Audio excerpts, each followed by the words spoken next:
Baik, assalamualaikum warahmatullahi wabarakatuh. Kali ini ada Mio C ngebul parah. Ini sudah dibongkar ya mesinnya. Nah, kita lihat penampakannya di bagian boring dan piston. Nah, seperti inilah kondisi kalau mesinnya sedang ngebul, pasti sudah ada luka atau baret di bagian liner boring ya, seperti ini. Ini termasuk sudah parah, kompresinya sering los ya, oli cepat habis. Nah, langsung kita bongkar ya, kita nanti lihat kondisi seher atau pistonnya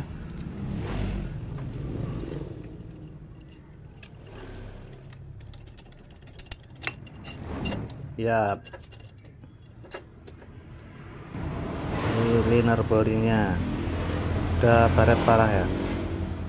Ini nanti kita akan ganti pakai yang original saja sesuai request dari si pemilik ya. Nah, ini di bagian liner boringnya sudah parah seperti ini, baret wajar untuk pemakaian di atas 6 tahun ini kalau nggak salah. Dan di bagian pistonnya juga ini sudah baret-baret ya, seperti ini. Oke, langsung kita lepas pistonnya. Ini pengancingnya dari kanan sudah dibuka ya, tinggal kita totol pakai kunci T8 dari sebelah lawannya. Nah, kebetulan ini nggak sampai ngejim. Nah, ini sudah luka ya, baret parah.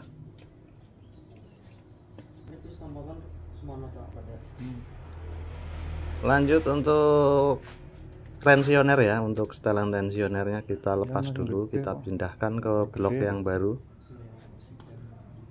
Nah, ini pistonnya penampakannya ya. Oke, kita bongkar pakai kunci T8 ya. Ini ada mekanik baru, bala bantuan. Nah, ini tensionernya kita lepas dulu. Klik, udah tekan putar. Nah, kalau ditekan merasa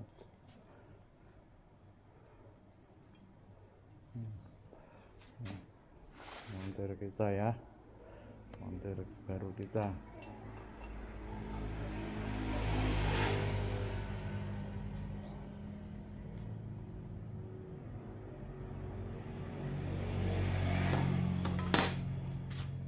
Simpan. Pakaian gimana? Langsung OTW kita belanja ya ke toko terpercaya. Kita cari untuk spare partnya, untuk blok, piston, packing, seal klep dan lain-lain ya. Nah, ini barangnya sudah dapat semua yang kita perlukan. Blok, piston yang original, packing, seal klep dan lain-lain ya. Sudah kita bungkus, tinggal kita bawa pulang. Oke, ini barangnya sudah ready semua, tinggal perakitan ya. Nah, ini seal klepnya yang baru. Seal klepnya memang lumayan mahal kalau untuk Mio C ya. Untuk Mio C itu ada besinya, lebih mahal dari Mio yang karburator, hampir 3 kali lipat mahalnya, 3 kali lipat atau 4 kali lipat ya. Nah, jadi ini ada besinya ya, seperti ini untuk Mio C. Jupiter Robot kalau nggak salah itu sama Mio M3 ya, mahal. Oke, kita lepas dulu untuk klep in-X nya, nanti kita bersihkan, kita sekir supaya rapat padat, kita cuci dulu ya.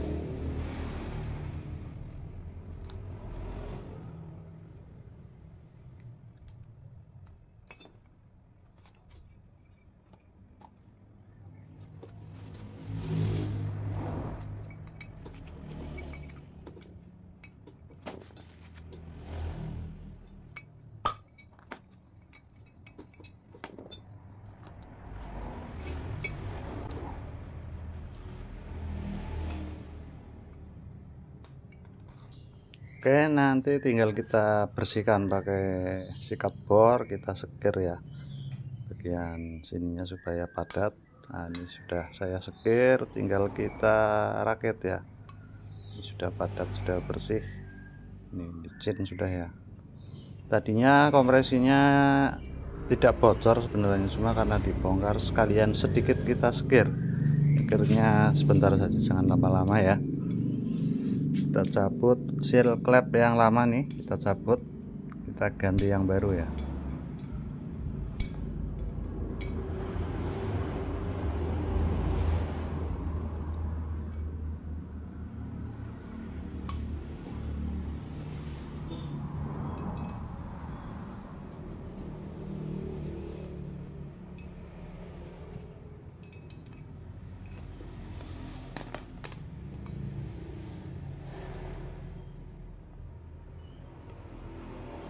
Sudah tercabut, tinggal kita pasang yang baru ya sealnya. Sebelum pemasangan kita kasih oli dulu untuk batang klep dan seal klepnya, untuk pelumasan awal ya, pelumasan awal supaya tidak luka. Tinggal kita tekan seperti ini ya, seal klep yang baru.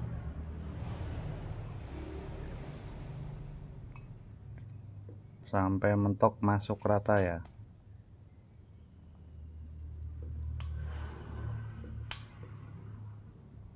Nah, ini sudah mentok masuk rata, ada olinya.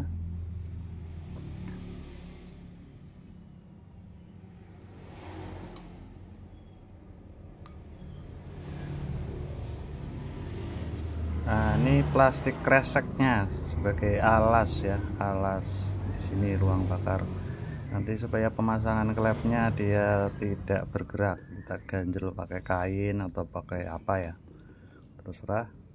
Tinggal kita pasang bar klep dan kuku macannya ini ya, kuku macan atau pengancingnya kita taruh seperti ini. Nanti kita gunakan seperti biasa. Nah, ini kunci busi yang dikasih karet. Kunci busi kasih karet seperti ini ya, manual saja. Kita dorong tekan seperti ini. Nah, ini langsung masuk, langsung mapan. Pakai alat khususnya ada ya, valve spring kompresor, tapi ribet, kadang-kadang ribet. Kecuali dia pakai ini buat yang per double yang keras banget, itu pakai, biasanya saya pakai. Kalau yang per ringan seperti ini cukup pakai manual saja. Oke ya, pastikan ini sudah mapan. Kita ketrik-ketrik sedikit supaya yakin mapan ya kuku macannya. Lanjut dites juga ya, dites lagi, pastikan nggak ada kebocoran di klep bagian in-X nya. Ini rapat ya, kita cek pakai bensin. Ini bagian innya juga kita kasih bensin, kita cek. Nah, ini nggak ada rembesan kering, artinya bersih, sekiranya berhasil. Lanjut kita pasang untuk roller camnya, batu klepnya, dan noken as ya.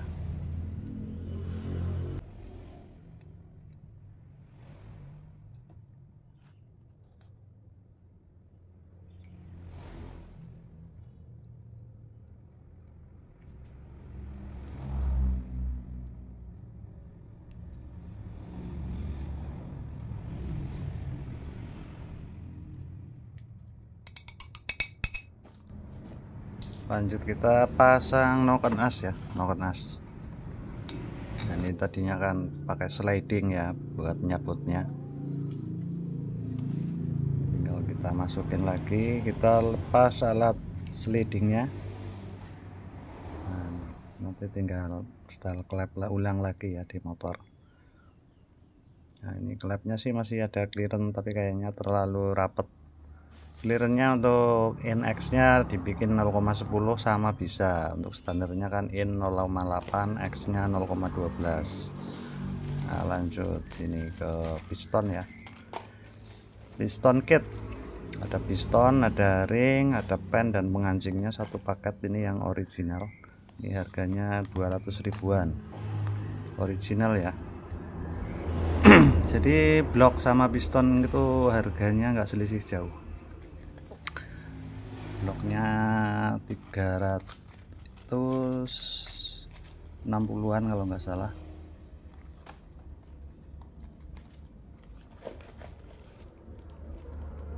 Nah, ini pengancingnya, ringnya kita siapkan dulu, nanti rakit ya.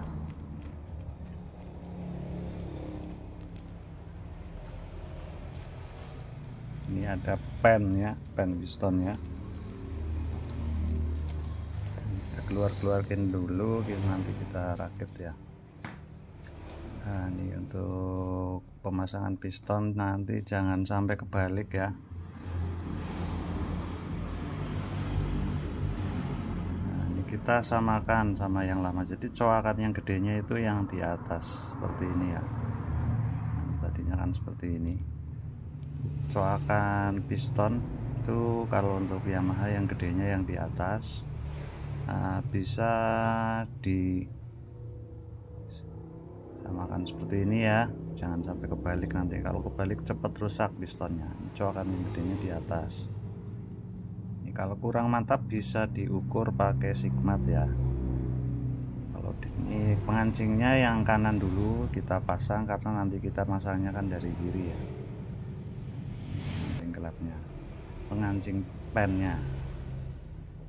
Jadi untuk lebih mantepnya kita pakai sigmat, kita ukur, jadi nanti angka yang gede itu di bawah.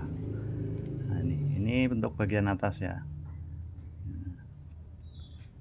Nah, ini yang bawah kan lebih gede, jadi seperti ini.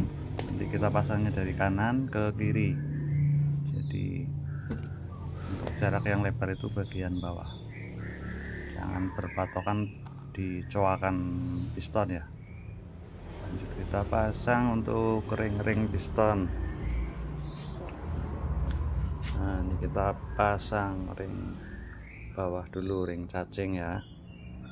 Ini sambungannya lurus di atas, lubang in, dua buah pengapitnya nanti sejajar sama pen, bisa seperti ini ya. Nah, seperti ini.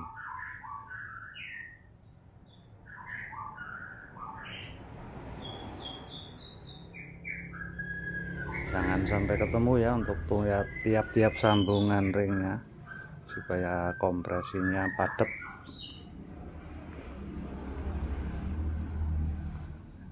Nah, ini lurus ke pen piston kanan kiri ya, jadi menyilang seperti ini. Pastikan nggak ada yang kejepit nih, kita cek lagi. Lanjut untuk ring kompresi ada dua, ini yang hitam yang di bawah dulu, yang warnanya agak putih atau krem yang di atas. Nah, seperti ini yang hitam dulu ya, yang agak tajam. Nah, ini bagian yang ada tulisannya menghadap ke atas.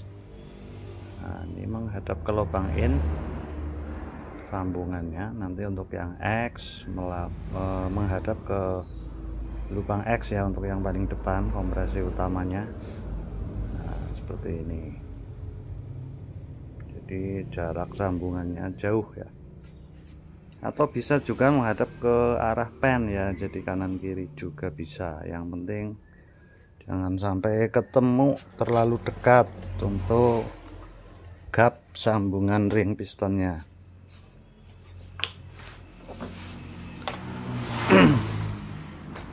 Tinggal kita rakit ke motor ya, kita pasang ke motor. Untuk pemasangan pengancingnya nanti hati-hati ya, untuk lubang boring yang kerengkas ke mesin ditutup kain dulu.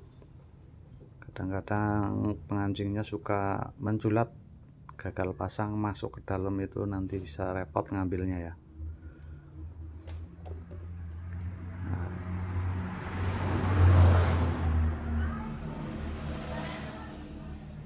Kita masukkan dulu pennya, baru nanti lubang kerengkesnya sebaiknya ditutup kain ya. Kasih oli dulu ini untuk pistonnya.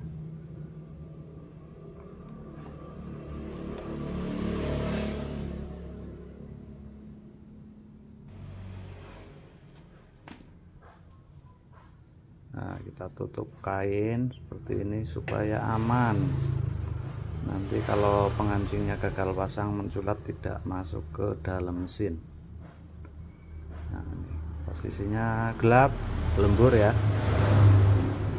agak sempit juga, jadi harus ekstra hati-hati dan teliti ya. Pelan-pelan saja, kalau kerja cepat biasanya hasilnya juga kurang bagus.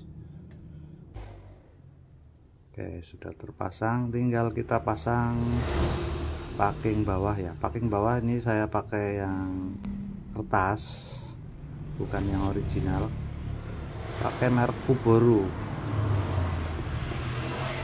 Nah, ini untuk boring blocknya yang baru.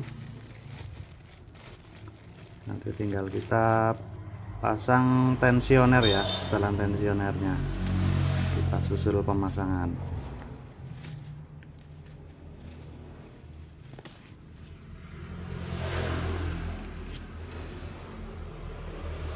Mulus ya, yakin ini original. Kita kasih oli dulu sampai merata, pelumasan awal ya, jangan sampai nggak dikasih oli.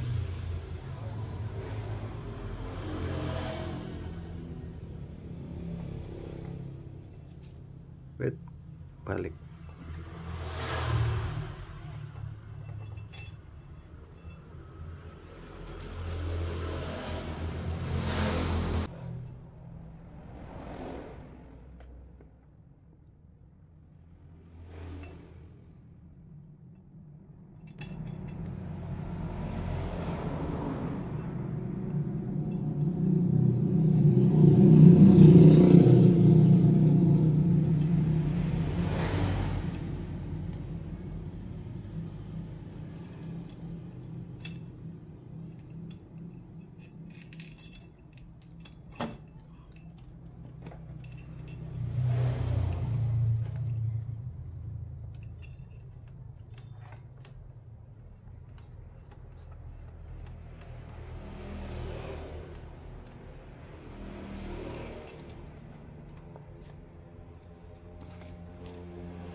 ke titik top untuk kruk as ya di magnet. Nah, kita cari di sini titik topnya. Ini agak berkarat jadi kurang jelas ya, garisnya yang di magnet berkarat jadi kurang jelas. Kita luruskan sampai ketemu ya di tanda panah yang di blok mesin. Nah, di sini. Nah, ini lurus ke blok mesin.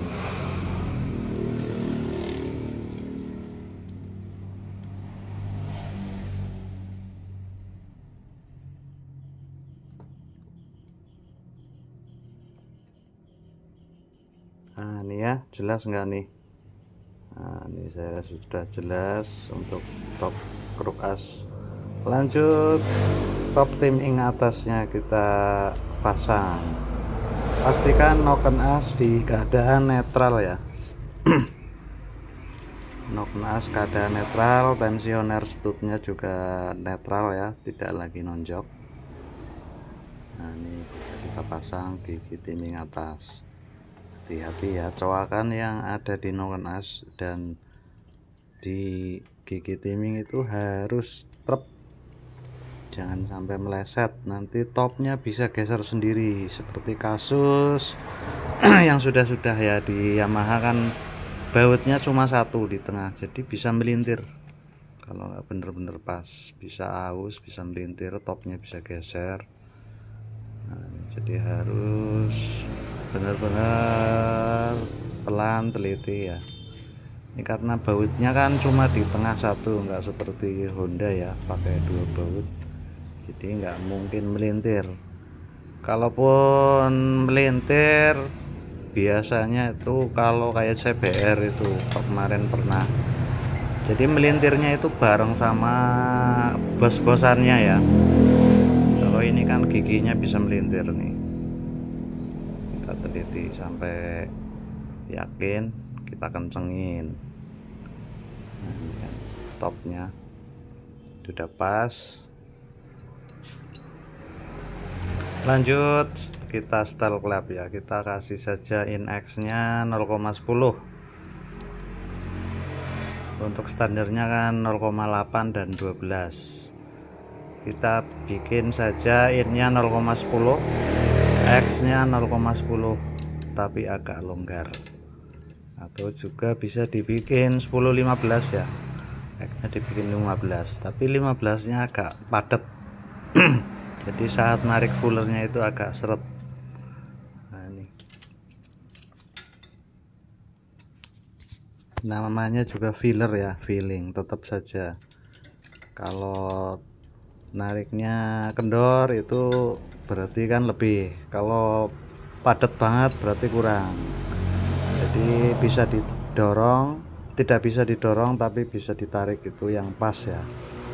Jadi kalau mainin filler cuma seperti itu ya, kita jepit seperti ini, jadi nggak bisa didorong fillernya tapi bisa ditarik, itu presisi biasanya.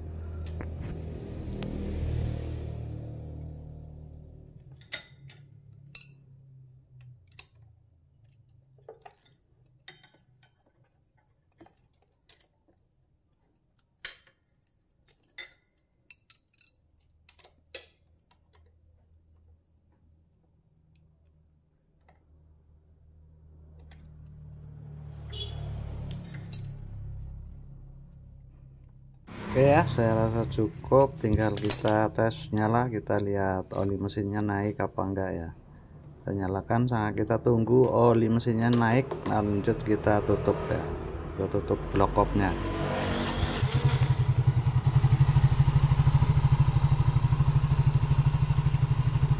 Nah, ini dari lubang olinya lancar naik, sudah nyembur.